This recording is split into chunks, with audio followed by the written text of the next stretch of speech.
अस्सलामुअलैकुम। यकीनन आप सब बिल्कुल ठीक होंगे। आज हमारा लेक्चर जो है वो है appearance and effect of non appearance of the parties.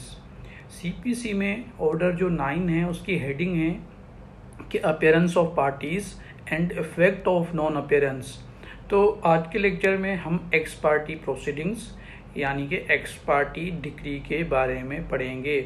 Order 9 rule 6 में एक्स पार्टी प्रोसीडिंग्स प्रोवाइडेड है। तो जो वर्ड एक्स पार्टी है उससे मुराद क्या है, उसके लिए एक केस ला है PLD 1975 लाहौर, पेज नंबर 380। वहाँ डिफाइन है कि the word ex party means from one party और side and proceeding by one in absence of the other. यानी कि एक्स पार्टी से मुराद है कि किसी एक पार्टी या एक साइड के सिर्फ होने से, या फिर ऐसी प्रोसीडिंग्स जो कि सिर्फ एक पार्टी ही चला रही हो, सिर्फ एक पार्टी की मौजूदगी में चल रही हो, इन एब्सेंस ऑफ अदर, दूसरी पार्टी उसमें मौजूद ना हो, ऐसी प्रोसीडिंग्स को कहा जाता है एक्स पार्टी प्रोसीडिंग। और ऐसी प्रोसीडिंग के कंप्लीट होने पे जो डिक्री पास होती है उस डिक्री को, उस जजमेंट को, उस ऑर्डर को कहा जाता है ex party decree, ex parte judgment, ex parte order. तो ऐसा क्यों होता है? ऑर्डर 9 रूल 6 कहता है कि when where the court called hearing and plaintiff appears but defendant does not appear and it is proved that the summon was duly served।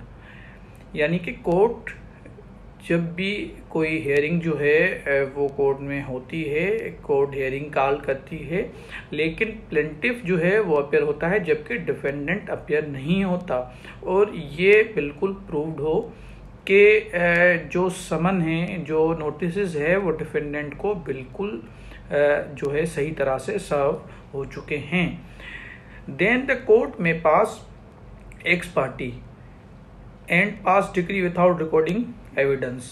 तो फिर कोर्ट क्या करेगी इस सूरत में? पास करेगी एक्स पार्टी प्रोसीडिंग का ऑर्डर, और जो प्रोसीडिंग होगी वो एक्स पार्टी चलना शुरू हो जाएगी, और फिर उस पर जो डिक्री पास होगी वो एक्स पार्टी डिक्री कहलाएगी। तो ये सब प्रोवाइडेड है ऑर्डर 9 रूल 6 के जो है ए में, जो उसका क्लास ए है उसमें प्रोवाइडेड है। कुछ इस तरह से लिखा हुआ है वहाँ पे, मैं आपको सेक्शन की लैंग्वेज पढ़ के सुना देता हूँ। Order 9 rule 6 procedure when only plaintiff appears where the plaintiff appears and the defendant does not appear.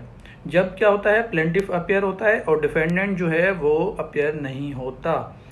When the suit is called, जब सूट जो है वो कोर्ट ने कॉल किया है ऑन फॉर हियरिंग, हियरिंग के लिए। अब इसका जो है सब क्लास है वो कहता है when summon duly served it is proved that the summons was duly served. ये प्रूव हो जाता है, ये बिल्कुल जो है साबित हो जाता है कि जो समन था वो ड्यूली सर्व हो चुका था।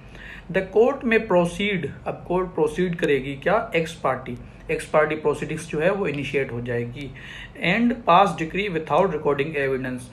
तो अब कोर्ट क्या करेगी? जब एक्स पार्टी प्रोसीडिंग्स जो है वो इनिशिएट कर देगी, इट मीन्स के कोर्ट ने एक्स पार्टी प्रोसीडिंग्स इनिशिएट कर दी, यानी कि ऐसी प्रोसीडिंग जो कि इन एब्सेंस ऑफ द अदर, यानी कि सिर्फ वन पार्टी, वन साइड से वो प्रोसीडिंग्स चल रही है। तो क्या होगा? And pass decree without recording evidence. तो जो फ्यूचर में जो डिक्री पास होगी वो विदाउट रिकॉर्डिंग एविडेंस होगी, क्योंकि एविडेंस रिकॉर्ड हो नहीं सकता, दूसरी पार्टी नहीं है।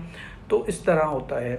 अच्छा, मैं थोड़ा प्रैक्टिकली आपको बताता चलूँ कि जब सूट इंस्टीट्यूट होता है तो प्लेंटिफ जो है वो क्या करता है? समन की कोस देता है, और समन जो है वो इशू होते हैं। फर्स्ट टाइम होता है, सेकंड टाइम होता है, थर्ड टाइम होता है, समन इशू होता है। जब समन इशू हो और ये प्रूफ हो जाए कि डिफेंडेंट तक पहुंच चुका है लेकिन डिफेंडेंट फिर भी कोर्ट में अपियर ना हो, तो उसके बाद क्या होता है कि ऑर्डर 5 रूल 20 के तहत सब्स्टिट्यूशन सर्विसेज होती है। यानी कि कोर्ट कहती है प्लेंटिफ को कि आप अब क्या करो कि किसी भी न्यूज़पेपर में एक या दो न्यूज़पेपर्स में आप इश्तिहार दिलवाओ, यानी कि सब्स्टिट्यूशन सर्विस जो है वो हो वो होती है किसी न्यूज़पेपर में, अगर फिर भी डिफेंडेंट अपीयर ना हो तो उसके बाद जो है कोर्ट ऑर्डर 9 रूल 6 के तहत एक्स पार्टी प्रोसीडिंग्स जो है वो स्टार्ट कर देती है। देन जो डिक्री पास होगी वो होगी एक्स पार्टी डिक्री। अच्छा, इसकी रेमेडीज़ में बताता चलूँ कि रेमेडीज़ क्या है।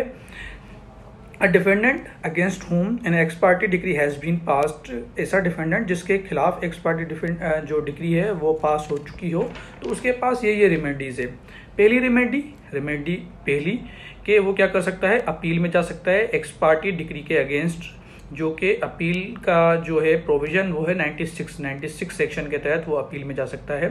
उसके अलावा वो क्या कर सकता है, रिव्यू में जा सकता है, रिव्यू करवा सकता है उस ऑर्डर का, उस जजमेंट का अंडर ऑर्डर 47 रूल 1 के तहत। उसके अलावा इसी ऑर्डर 9 के रूल 13 में, ऑर्डर 9 के रूल 13 में प्रोवाइडेड है कि वो क्या कर सकता है, विथ इन 30 डेज के अंदर कोर्ट में जाके एप्लीकेशन फाइल कर सकता है कि to set aside the ex party decree ही में apply under this order 9 rule 13 to set aside the ex party decree. और क्या करेगा, सफिशिएंट ग्राउंड प्रोवाइड करेगा उस एप्लीकेशन में कि ये वजह थी जिसकी वजह से मैं अपीयर नहीं हो सका, तो काइंडली एक्स पार्टी डिक्री जो है उसको सेट असाइड किया जाए। और जो ऑर्डर 9 रूल 13 में जो एप्लीकेशन जमा करा गया उसकी लिमिटेशन जो है, लिमिटेशन एक्ट में प्रोवाइडेड है 30 डेज के अंडर ये सब कुछ करना है। और सफिशिएंट ग्राउंड से मुराद है कि ऐसे ग्राउंड जो के पार्टी के कंट्रोल में ना हो, beyond the control of party. और ये जो सफिशिएंट ग्राउंड है कहाँ इंटरप्रेट किए गए हैं, कहाँ डिफाइंड हैं, कहाँ एक्सप्लेन्ड है, इसके लिए 2004 YLR supreme court Azad Jammu and Kashmir page number 2311 वहाँ पे प्रोवाइडेड है कि सफिशिएंट ग्राउंड्स क्या होते हैं। तो ये था आज का लेक्चर। आई होप आप लोगों को पसंद आया होगा। प्लीज़ हमारे चैनल को सब्सक्राइब कीजिए, वीडियो को लाइक कीजिए और बेल आइकन को प्रेस कीजिए। Thank you so much.